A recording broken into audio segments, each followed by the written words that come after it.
Bonjour à tous et bienvenue. Aujourd'hui, on va explorer ensemble un modèle assez fascinant, un modèle qui nous dit que notre anatomie, elle est multidimensionnelle. C'est quelque chose qui va bien au-delà de ce qu'on perçoit dans notre vie de tous les jours. Et tout part d'une question. Une question qui va vraiment nous guider tout au long de cette exploration.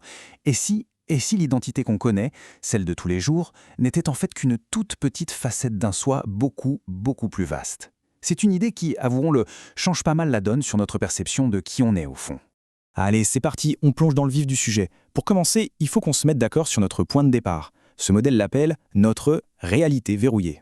Le concept central ici, c'est le verrouillage de phase. Alors, pour que ce soit plus clair, imaginez que votre conscience, c'est comme une radio super puissante capable de capter des milliers de stations. Eh bien, le verrouillage de phase, c'est comme si cette radio était bloquée, coincée sur une seule et unique fréquence.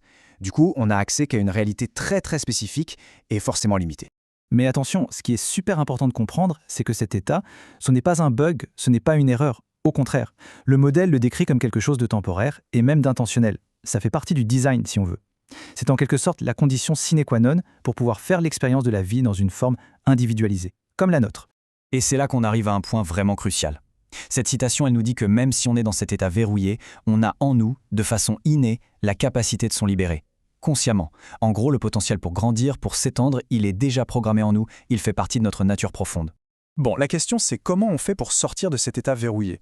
Eh bien, pour comprendre ça, il nous faut d'abord une sorte de carte, une carte de notre soi multidimensionnel. C'est cette carte qui va nous montrer qui on est dans notre totalité. Ce que ce modèle nous propose, c'est de voir notre anatomie comme quelque chose qui n'est pas juste physique. Non, c'est bien plus que ça. C'est une structure super complexe, avec plusieurs dimensions, plusieurs couches d'identité. Et tout ça, c'est entrelacé, interconnecté. On est bien plus qu'un simple corps physique. Alors cette carte du soi, elle commence avec les 4 facettes de notre mental. D'abord, on a le subconscient, en dimension 1. Lui, son boulot, c'est de stocker les données. C'est un peu la conscience du corps. Ensuite, le mental instinctif, en dimension 2, qui sert de relais pour tout ce qui est émotionnel, intuitif. Après, on a le raisonnement, en dimension 3. C'est notre ego, celui qui analyse tout de façon logique. Et enfin, au-dessus de tout ça, il y a le superconscient, qui s'étend des dimensions 4 à 6. Lui, il détient le plan d'origine, le plan créatif de notre âme. Et ce superconscient, il est vraiment particulièrement important. On le décrit comme l'intelligence supérieure qui nous guide, qui chapeaute toute notre expérience. C'est de là que viennent notre but, nos intentions et même, tenez-vous bien, l'énergie vitale qui anime notre corps physique. Maintenant, si on va encore plus loin que le mental, la conscience elle-même se structure en 5 corps. Essayez d'imaginer un seul grand flux de conscience qui arrive dans notre univers de temps et d'espace, et qui, en entrant, se sépare en 5, disons vagues ou corps. On les appelle les corps Orva. Chacun de ces corps vibre à une densité différente et représente une partie de notre identité totale. Et la carte, elle ne s'arrête pas là. Elle s'élargit encore. On va maintenant voir comment l'individu, nous, on s'intègre dans une structure, mais alors là, beaucoup plus vaste. On pourrait appeler ça une véritable famille de conscience. L'idée, c'est que nos différents niveaux d'identité, ils ne sont pas juste empilés les uns sur les autres complètement isolés. Non, pas du tout. Ils forment un véritable arbre généalogique de la conscience. Une structure qui nous relie tous, les uns aux autres, et qui, au final, nous reconnecte à la source même de toute conscience. Et cet arbre, il a des échelons, comme une échelle. Tout en bas, il y a nous, l'identité incarnée, celle qu'on connaît bien. Juste au-dessus, on trouve l'identité de l'âme, la Dora. Encore au-dessus, l'identité de la surâme, la Théoura. Et ça continue comme ça. Chaque niveau, avec son petit nom, représente en fait une conscience de plus en plus large qui inclut toutes celles d'en dessous. D'accord, mais comment on fait pour grimper à cette échelle? Eh bien, la toute première grande étape, c'est ce qu'on appelle l'intégration de l'âme.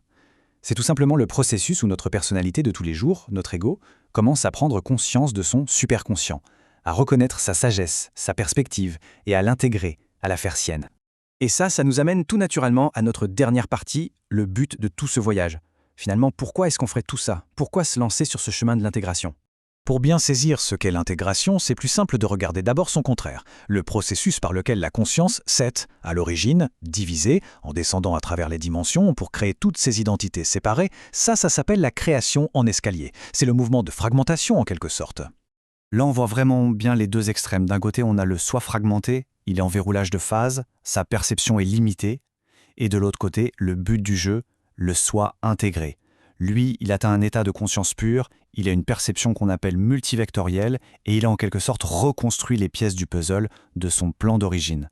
Le but final de toute cette évolution, c'est donc un grand retour aux sources. Il s'agit de reconstruire notre propre plan directeur, de refusionner toutes nos couches d'identité, de se transformer petit à petit pour devenir de moins en moins dense, jusqu'à revenir à l'état originel, c'est-à-dire une conscience pure et complètement unifiée. Et cette dernière citation, elle est vraiment la clé de tout. Elle nous dit qu'au final, l'évolution humaine, selon ce modèle, ce n'est pas une histoire de changement physique. Pas du tout, c'est uniquement une question d'expansion de la conscience. Il s'agit d'élargir notre champ de perception pour pouvoir enfin voir et intégrer les réalités des dimensions supérieures. Ce qui nous laisse, pour finir, avec une question à méditer. Si l'évolution est vraiment un grand voyage pour se souvenir de qui on est, alors quelles sont les prochaines parties de notre immense soi qui attendent, juste là, qu'on se souvienne d'elles ?